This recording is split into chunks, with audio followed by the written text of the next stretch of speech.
안녕하세요. 오늘 함께 나눌 설교의 제목은 아버지, 내 영혼을 아버지 손에 맡깁니다. 입니다. 이 깊은 고백 속에 담긴 놀라운 의미를 지금부터 함께 살펴보겠습니다. 오늘은 누가복음 23장 33절부터 49절을 바탕으로 아버지, 내 영혼을 아버지 손에 맡깁니다. 라는 설교를 함께 이해해보고자 합니다. 이 말씀을 통해서 오늘 우리 각자에게 주시는 하나님의 메시지는 과연 무엇일지 같이 한번 발견해보는 시간이 되었으면 합니다. 자, 먼저 우리가 생각해 봐야 할 게 있습니다.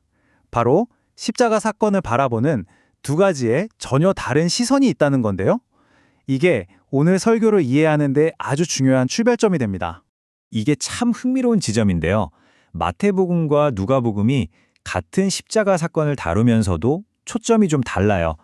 마태복음은 성전 휘장이 쫙 찢어지고 바위가 터지고 무덤이 열리는 것처럼 우리 눈에 보이는 아주 극적인 현상들을 자세히 보여주죠. 그런데 반면에 누가복음은 어떻습니까?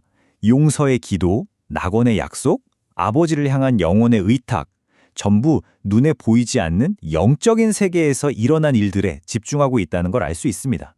네, 바로 이겁니다. 하나님의 진짜 위대한 역사는요, 우리 눈에 보이는 세상뿐만 아니라 그보다 더 깊은 보이지 않는 영적인 세계에서 훨씬 더 위대하게 나타납니다.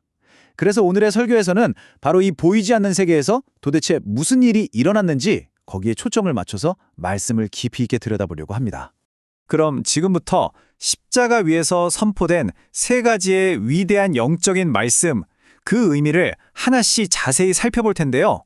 이 말씀들이 어떻게 닫혀있던 보이지 않는 세계를 활짝 열어 보이는지 한번 귀 기울여 들어보시죠.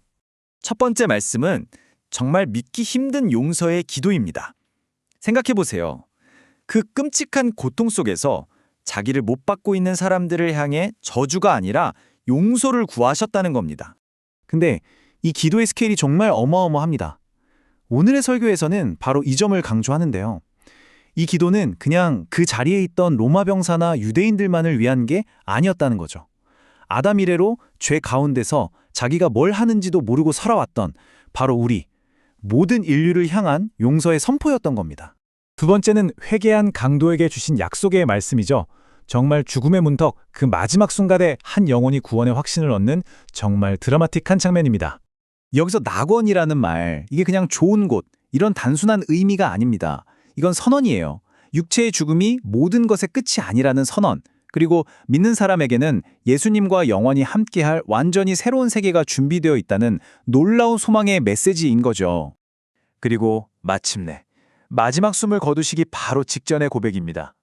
자신의 가장 본질적인 존재, 바로 그 영혼을 아버지 하나님의 손에 온전히 남김없이 맡기는 순간입니다.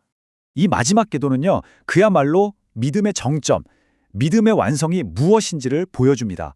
가장 끔찍한 고난 속에서도 아들로서 아버지께 온전히 순종하고 신뢰하는 이 모습, 이것이야말로 십자가 사건의 영적인 핵심이라고 할 수 있습니다. 그런데 말이죠. 이런 위대한 영적인 진리 앞에서 우리는 왜 이렇게 무딜까요?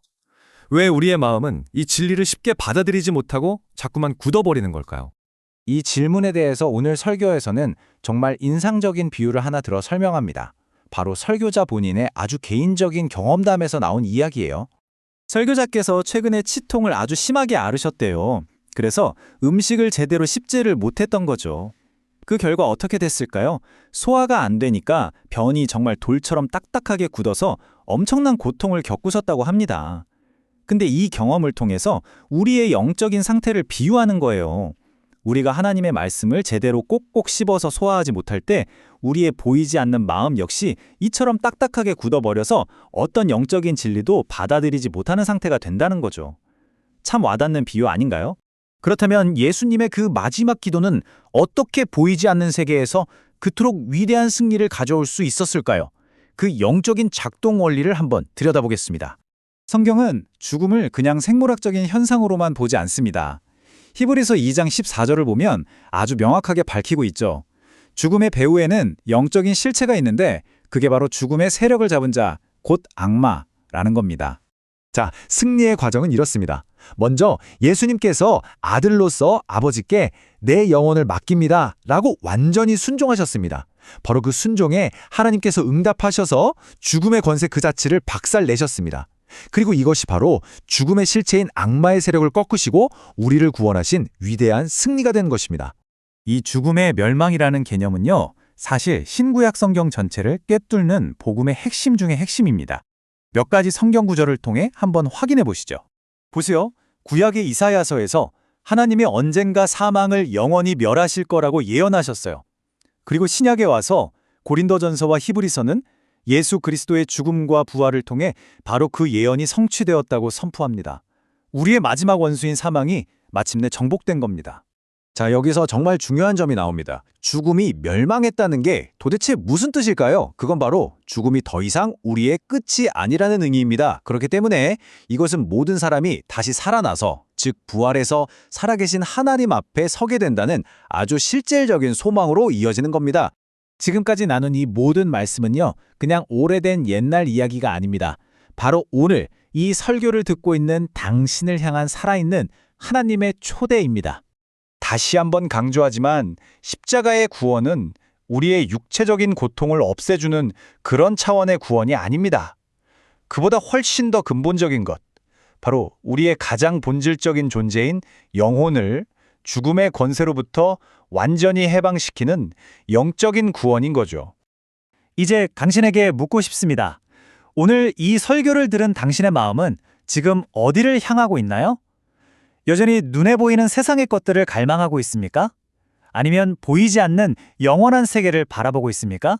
십자가 위에서 선포된 용서와 낙원의 약속, 그리고 죽음을 이긴 생명의 복음. 이 모든 것은 바로 당신을 위한 것입니다.